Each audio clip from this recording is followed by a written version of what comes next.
Hola, ¿cómo están?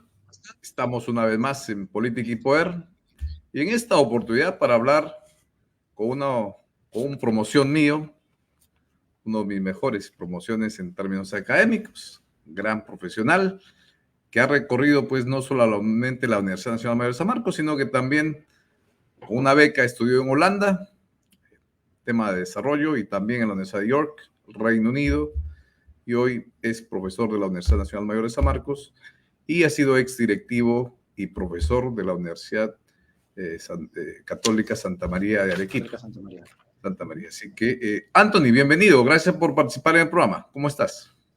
Muchas gracias, Norman. Un gusto estar en tu programa. Encantado, Anthony. Yo te agradezco porque el día de hoy que necesitaba alguien con quien conversemos un poco sobre los riesgos geopolíticos globales actuales, y creo que con tu experiencia y tu conocimiento y trayectoria, pues nos podrás ilustrar un poco más y mejor sobre los diversos temas que hoy importan mucho a las relaciones internacionales, importan mucho a las relaciones entre los países, sobre todo cuando tenemos un marco de guerras pues muy importantes ahora que están en pleno desarrollo. Tenemos el conflicto Rusia-Ucrania, tenemos el conflicto Israel versus Hamas, Hezbollah y muchos otros grupos extremistas islámicos.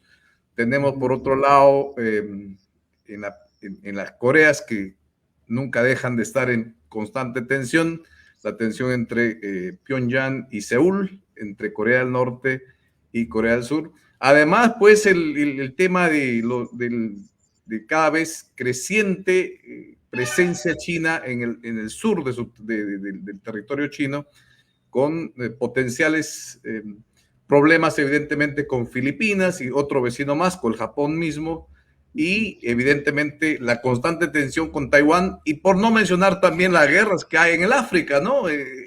Guerras civiles, sobre todo en Níger y otros países africanos también con serios problemas internos. Así que gracias por venir a hablar sobre la geopolítica, que es un tema que a ti te apasiona, y te quería empezar el programa preguntándote cuáles son a tu juicio los principales riesgos geopolíticos que actualmente son más relevantes para la estructura y la internacional. A ver, tenemos varios problemas que, digamos, que ya se han vuelto, que hace 15, 20 años se hablaban como retos emergentes. Yo creo que ahora ya son retos tradicionales, ¿no? Primero, el principal es el cambio climático, ¿no? El cambio climático que ha dejado de ser una cuestión meramente de ecología política y se ha convertido en una auténtica amenaza a la seguridad nacional directa. Hoy no estamos hablando futuro, sino hoy, de varios países, ¿no? Por ejemplo, el cambio climático ha producido el derretimiento progresivo de los polos y esto ha hecho que el nivel del mar suba en varias partes del mundo, lo que está generando que muchas islas en el Pacífico y en otras zonas del planeta empiecen a hundirse. Y eso está generando refugiados climáticos. Es decir, gente que está perdiendo su hogar en diversas zonas del planeta y que, por supuesto, quiere migrar hacia sitios en donde puedan reconstruir sus vidas y tener, pues, nuevamente una mejor calidad de vida. Un poco la discusión que se está dando en los organismos internacionales es si los países que tienen una mayor responsabilidad en la contaminación y en el cambio climático son aquellos que deben asumir la mayor parte de refugiados climáticos cuando esta situación se agrave.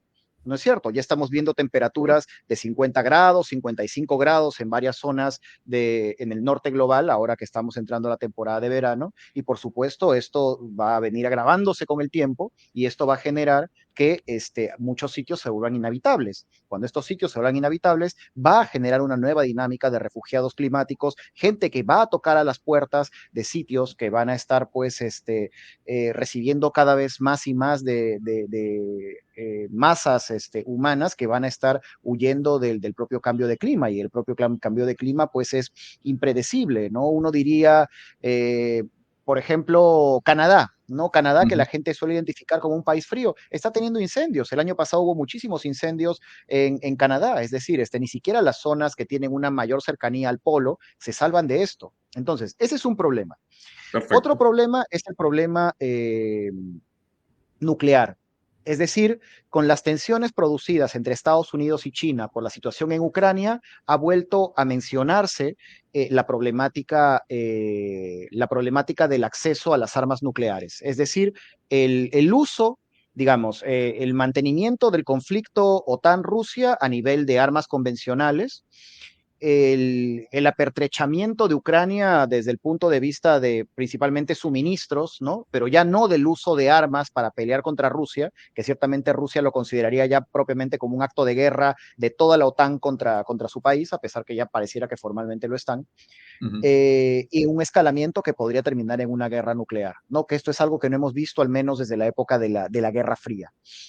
Eh, del otro lado está la situación de una escalada en Oriente Medio que involucre a Israel y a sus vecinos, ¿no? Por la situación en Palestina, y que termine una guerra regional que involucre a Israel, a Irán y a Arabia Saudita al medio, ¿no? Ujú. Que terminaría cortando el flujo de petróleo de una manera mucho más, digamos, brusca de lo que nosotros estamos acostumbrados, acrecentando mucho más los costos de combustible y en consecuencia acrecentando el costo de vida, el costo de los alimentos, y esto por supuesto tiene efectos concretos en nuestra vida, ¿no? Es decir, el precio de los pasajes, el precio de la combi, el precio del pollo, el precio del arroz, el precio de los alimentos, el precio de cada uno de los insumos que nosotros compramos en nuestra canasta de pan llevar, depende del precio de los combustibles, porque depende del precio del transporte.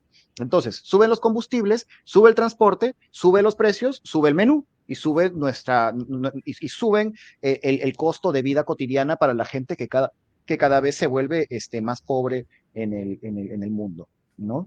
Y el otro aspecto es pues esta competencia comercial, tecnológico, industrial entre China y Estados Unidos, ¿no? Que si bien no tiene visos de parecerse a una guerra, ciertamente la situación en Taiwán acrecienta digamos, el aspecto conflictivo que puede haber entre China y Estados Unidos, y del otro lado, el enfrentamiento entre dos modelos distintos de capitalismo, ¿no? Un capitalismo de libre mercado orientado a la globalización y a la exportación de productos, compitiendo contra otro capitalismo de Estado que le está ganando dentro de los propios, digamos, patrones de organización económica que fueron planteados por los Estados Unidos, ¿no? Capitalismo liberal contra capitalismo de Estado, en donde los Estados Unidos está adquiriendo cada vez más rasgos proteccionistas, ¿no?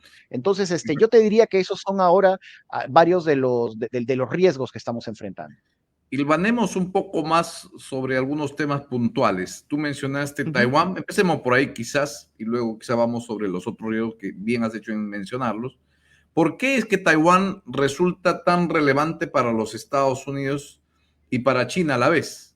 ¿Y por qué hay uh una -huh, disputa aquí por tener el control y sobre todo, imagino, la de la producción de Taiwán? ¿Cuál uh es -huh, la razón detrás de todo este conflicto que cada día no parece a disminuir, sino a acrecentarse? Sobre todo uh -huh. ahora con la guerra entre Rusia y Ucrania. Sí, bueno, a ver, hay razones históricas y razones actuales, ¿no? Las razones históricas, bueno, ya las conocemos un poco, ¿no? Cuando los nacionalistas chinos son derrotados en la guerra civil por los comunistas, ellos huyen a Taiwán y forman, pues, digamos, lo que llaman la República de Taiwán, no, perdón, la República de China, ¿no? La La República de República de China-Taiwán, China, ¿no? que Claro. se comprometió en algún momento como aliada de Estados Unidos a reconquistar la República Popular. Pero en los Ujú. años 70 los Estados Unidos deciden reconocer a la República Popular como la única China. Tú Con sabes que en Nixon, derecho ¿no? El presidente de internacional, Estados Unidos, Richard Nixon, ¿no? así es, así es. Y en Ujú. política internacional tú no puedes reconocer dos países a la vez. Reconoces a uno o reconoces a otro. Por eso es que la China popular asume su asiento en Naciones Unidas en los años 70 como consecuencia de este juego diplomático, ¿no? Entonces, China ha venido posicionándose como un gigante económico, pero Taiwán siendo un país, digamos, mucho más pequeño, no es una isla de 20, 25 millones de personas a 120 kilómetros de China, también es un país relevante en el desarrollo de alta tecnología, en particular de microchips. Y Ujú. esto es importante porque el control del acceso a microchips es lo que permite tener la superioridad en el conflicto tecnológico. Y Taiwán, siendo un aliado muy cercano de los Estados Unidos, permitiría que los Estados Unidos pudiese tener una ventaja sobre China en el acceso al mercado de microchips que hoy día son cada vez más escasos. De repente esto es un dato que no se sabe mucho, pero los microchips están escaseando en el mundo y Taiwán es una de las principales fábricas de estos. Ujú. ¿No? Y tienen una tecnología muy avanzada. Entonces, una reunificación pacífica de China con Taiwán implicaría también el control de China de todo un mercado de alta tecnología que los Estados Unidos necesitan para ellos. Porque claro, uno diría, pues, pero bueno, pero ¿cuál es la lógica, no? Es decir, es evidente que China, digamos, que Taiwán pertenece a China, es una isla que está al lado, digamos, de ellos, ¿no? Sin embargo, el presidente Biden ha dicho que él sería capaz incluso de ir a la guerra contra China si es que China decide reunificarse con Taiwán por la fuerza, ¿no? Palabras Entonces, no menores, perdón, permite, palabras no menores, sin embargo, sobre todo viniendo de un presidente demócrata, ¿no? Y más aún a la luz de que, si pensamos, es que aquí también hay un componente, imagino, del pueblo, ¿no? La mayoría de taiwaneses no quieren ser considerados, o sí, o hay una corriente fuerte para ser parte de China. Yo pienso que hay un sentimiento nacionalista fuerte, ¿no? De no someterse a los dictados del gobierno chino, ¿no? O es que la gente sí quiere ser parte de la China. ¿Cómo está el aspecto social, político en Taiwán? hay un sector, digamos, bastante pragmático que considera que una reunificación de Taiwán con China podría ser, digamos, similar digamos, podría darle un estatus similar al de Hong Kong, ¿no? Pero algo que he notado es que hay una especie de cambio generacional también. Es decir, cuando los nacionalistas huyeron a Taiwán, siempre estuvieron con la idea de que ellos eran la verdadera China y que ellos iban a reconquistar el territorio continental. Los taiwaneses jóvenes de hoy ya no les interesa tanto eso, es decir, ya no nos interesa si somos la verdadera China o no, nos interesa ser Taiwán. Es decir, tenemos nuestra propia identidad cultural, nacional, y nos sentimos taiwaneses. Entonces, si no somos parte de China, pues no importa, porque sin ellos también nos va bien, ¿no? Entonces, hay opiniones compartidas, pero yo creo que es cada vez más grande esta idea de que ya la reunificación con China ya es como que una cosa del pasado, ¿no? O sea, o mejor dicho, la reconquista de China ya es una cosa del pasado y que más bien ellos quieren consolidarse como un país independiente y que más bien su campaña es por el reconocimiento como Estado, ¿no? Yo creo que en el futuro Taiwán va a pedir que se le reconozca ya no como República de China, sino que van a cambiar su nombre a República de Taiwán para poder ser reconocidos como tal. Mencionaste el tema nuclear y evidentemente no es menor, ¿no?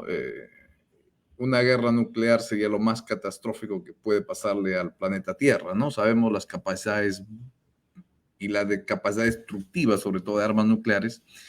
Y un dato interesante es que el presidente de Rusia, Vladimir Putin, ha empezado a tener un acercamiento fuerte, incluso lo ha visitado, creo ayer o hoy, ayer o antes de ayer, creo, al presidente de Corea del Norte, ¿no? A Kim Jong-un.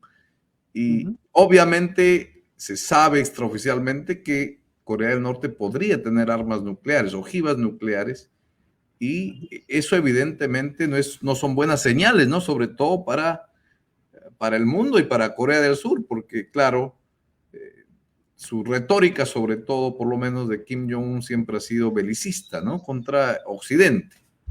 ¿Qué Ujú. hay qué ves tú en este acercamiento de Vladimir Putin hacia un régimen criminal como es el régimen de Kim Jong-un y a ese fortalecimiento de las relaciones bilaterales entre estos dos países? Seguramente que China estará mirando un poco con cierta distancia ese acercamiento porque no creo que a China le convenga estos pactos bilaterales entre estos dos países, ¿no? O cuál es tu sentido, cuál es tu assessment, tu análisis. Claro, es decir, es un tema complicado porque cuando se funda la República Popular Democrática de Corea, la Corea del Norte oficial, se hace como producto de una invasión soviética a la península coreana. ¿no? Como producto de la expulsión de los japoneses que tenían el control de esa zona, ¿no? Mientras que los norteamericanos lo hacen a través del sur.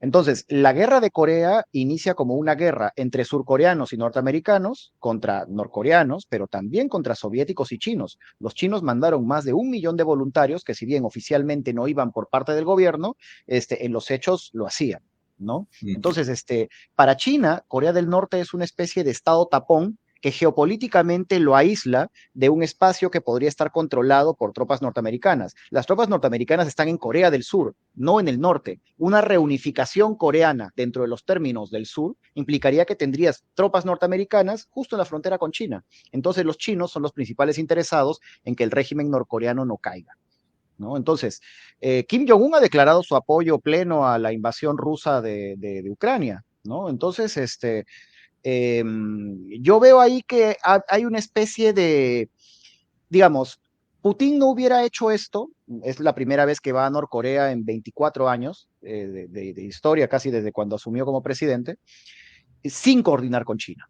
No, es decir, ha habido una conversación con China, entre Rusia y China, diciendo, bueno, tenemos que hacer algo con la situación en Corea del Norte porque la cosa en Ucrania está cada vez más complicada y lo que necesitamos, bueno, es pues no abrirnos otro frente en el Asia, ¿no? Es decir, China no puede declararse abiertamente a favor de la invasión rusa de Ucrania, pero al mismo tiempo entiende que el posicionamiento de la OTAN en territorio ucraniano frente a las fronteras de Rusia podría generar un incentivo para que Corea del Sur pueda hacer su parte en el norte, ¿no? Y luego se Correcto. genere una cuestión similar, ¿no? Yo creo que más bien China apoyaría una opción en la cual la parte occidental de Ucrania Mm. digamos, pase a territorio ruso o se convierta en una especie de Estado tapón o Estado independiente, mientras que se permite que el resto de Ucrania pueda pasar a la Unión Europea o incluso a la OTAN, ¿no? Pero Claro. siempre teniendo un Estado tapón de por medio. Interesante ese punto, Tony, porque en realidad hace poco también el jefe de la OTAN, Jens Stoltenberg, mencionó claramente que los países occidentales deberían tomar medidas serias y estrictas contra ese apoyo un poco, un poco indirecto, ¿no?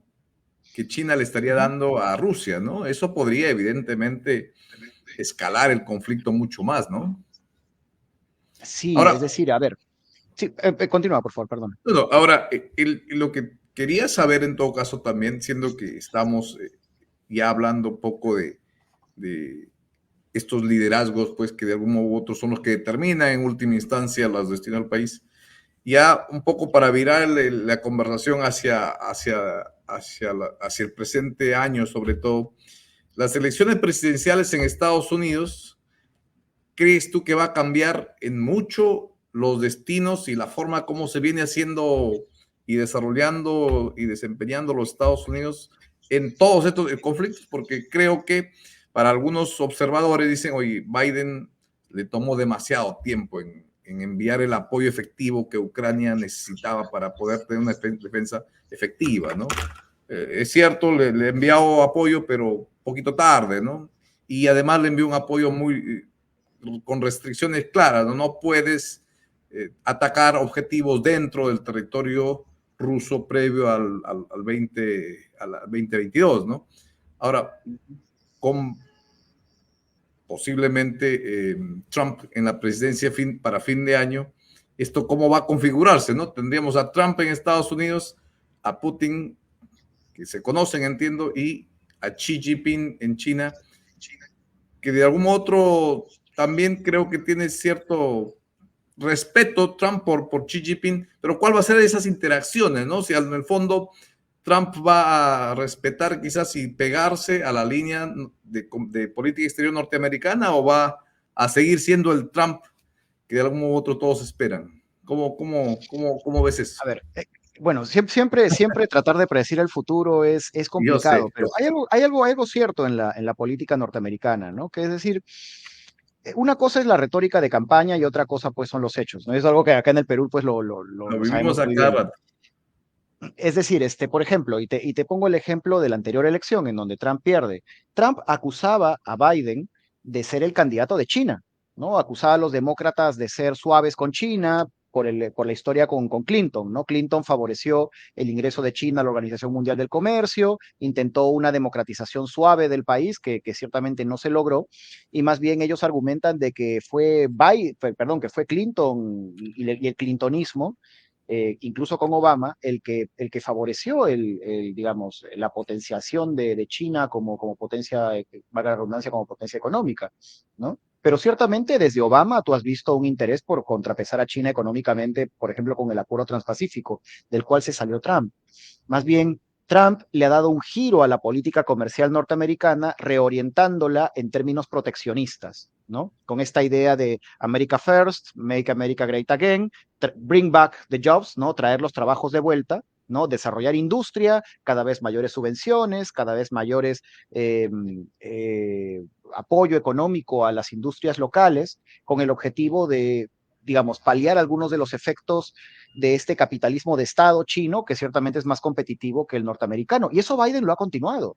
Es decir, Biden no ha deshecho la política comercial de Trump, Biden la ha continuado. Y si Biden gana o Trump gana, yo creo que en términos comerciales Estados Unidos va a mantener la misma línea. ¿No? Ni Entiendo. con Biden ni con Trump las elecciones va a ganar. Quizás el tema sí sería la política exterior frente al caso ucraniano, ¿no? Trump ha dicho en campaña que él se va a mantener al margen de este conflicto y que va a retirar las tropas de Ucrania, ¿no? Él es mucho más aislacionista en ciertos asuntos de política exterior, pero aquí ya hay un problema de por medio, porque el Congreso norteamericano ya aprobó la dación de millones de dólares, de miles de millones de dólares a Ucrania para poder continuar con la campaña en Rusia. Y por supuesto, esos miles de millones que se donan, no es que solamente se los donan a ellos, no, mucho de ese dinero va a volver a las arcas norteamericanas para la compra de pertrechos, para la compra de armamento, es decir, ya hay muchos contratos que están vinculados de por medio y que Trump los va a tener que hacer respetar. No me imagino a Trump diciendo, bueno, ¿saben qué? Toda esta plata que venía para estos productores norteamericanos, bueno, ¿saben qué? Ya se caen los contratos, los anulamos, no creo que Trump pueda hacerlo. Entonces, muchas Correcto. veces se produce pues ese fenómeno que los politólogos llamamos el path dependence, ¿no? Es decir, los actores, las agencias, teniendo que acomodarse a las estructuras que van pues más allá de sus propias intenciones. Es decir, si al parecer por lo que dice Trump en campaña, si por él fuera, mañana se acaba la guerra, pero ya hay cosas que lo trascienden a él y que tienen que ver con acuerdos firmados anteriormente. Un par de temas más antes de despedirnos. Ha sido magnífico esta conversación. Siempre un gusto. Evidentemente, la idea también es una conversación sobre varios temas para luego ir uno a uno en futuros podcasts, estimado Tony. Estaba pensando mientras venía a mi casa hoy y decía, oye, ¿tú crees que estamos asistiendo a una etapa donde las ideologías izquierda, derecha ya dejan de tener tanto sentido, mucho sentido, y donde el mundo empieza a configurarse entre gobiernos autoritarios y gobiernos democráticos? Me refiero, por ejemplo, a Erdogan en Turquía, cada vez con una mano mucho más firme en el gobierno.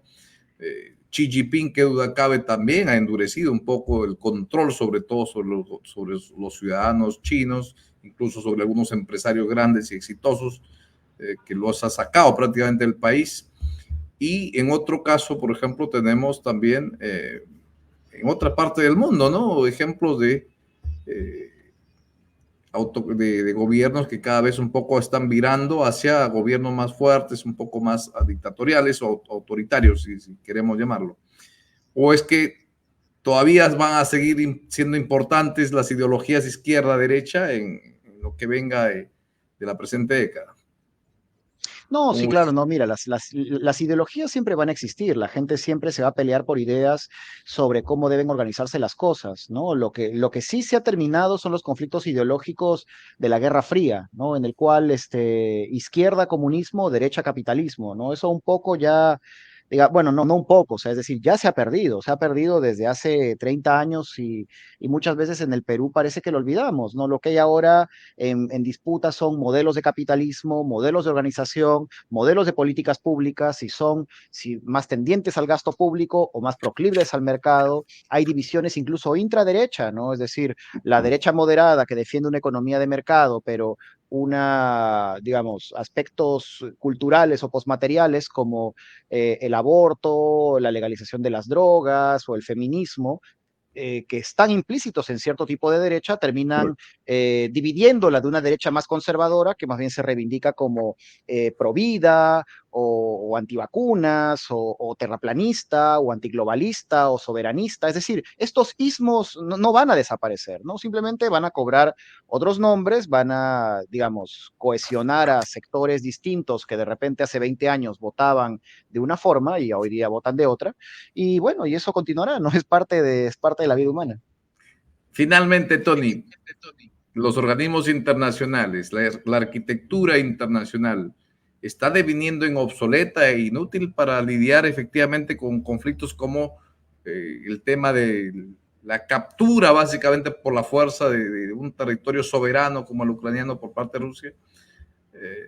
¿Tú crees que A ver, estamos asistiendo a una etapa al declive de la utilidad práctica de las instituciones internacionales? ¿Cómo ves? Y con eso ya nos vamos despidiendo, estimado Tony. no, mira, primero, Naciones Unidas es un organismo, digamos, con sede en los Estados Unidos, creado por iniciativa de los Estados Unidos y financiado principalmente por los Estados Unidos. Tengo entendido que más o menos el 70% de Naciones Unidas sale de Estados Unidos, ¿no? Y eso ha permitido, mal que bien, generar un espacio en el cual, mediante diversos protocolos de derecho diplomático, se permite que, digamos, que los estados puedan discutir mecanismos de, digamos, de promoción de confianza, paz y seguridad, ¿no? Es decir, Naciones Unidas tiene muchas críticas y tiene muchos problemas, pero también yo creo que hasta el día de hoy tiene muchos éxitos que no deben soslayarse. Es decir, si no se ha producido la Tercera Guerra Mundial, en parte es también por la existencia de Naciones Unidas, ¿no? Entonces, no ha ocurrido que incluso las potencias revisionistas como China o Rusia hayan propuesto crear un organismo alternativo a Naciones Unidas. El día que eso ocurra, probablemente ahí sí tendremos pues un derrumbe total de este sistema y el inicio pues de otra cosa, ¿no? Los Sin BRICS embargo, quizás eso ha no ha sido ocurrido. un intento por ahí en el campo financiero, ¿no? Pero que creo Claro, pero todavía es principalmente ¿no? económico, ¿no? Pero en el aspecto político diplomático, yo creo que el organismo más importante es Naciones Unidas y esperemos que siga siendo así, la verdad. Esperemos que siga siendo así porque es el único espacio que reúne a todos los países del mundo para poder discutir sus problemas, incluido el Perú, por supuesto. Tony, ha sido un placer conversar contigo y te comprometo a seguir hablando ya en próximos podcasts, tema a tema. Hoy era un poco mirar la foto grande, pero creo que cada tema da de sobra para una conversación contigo sobre los detalles y los pormenores de lo que está pasando en el mundo, contigo sobre todo como experto en temas geopolíticos y como profesor de estas cosas en la Universidad Nacional Mayor de San Marcos, en nuestra alma mater. Gracias por participar del programa. Y en la Católica Santa María de Arequipa también, por favor, que Así también hay es. que mencionar. Gracias, Tony. Muchas Ha sido gracias. un gusto verte y bueno, pues sé que me vas a mirar la segunda parte de Argentina-Canadá, así que vamos a ver quién gana. Ahí vamos para ver. Muy bien, muchas gracias. Un abrazo. Abrazo, Tony. Gracias. Bueno, ha sido con ustedes, Tony Medina. Muy buenas noches. Gracias.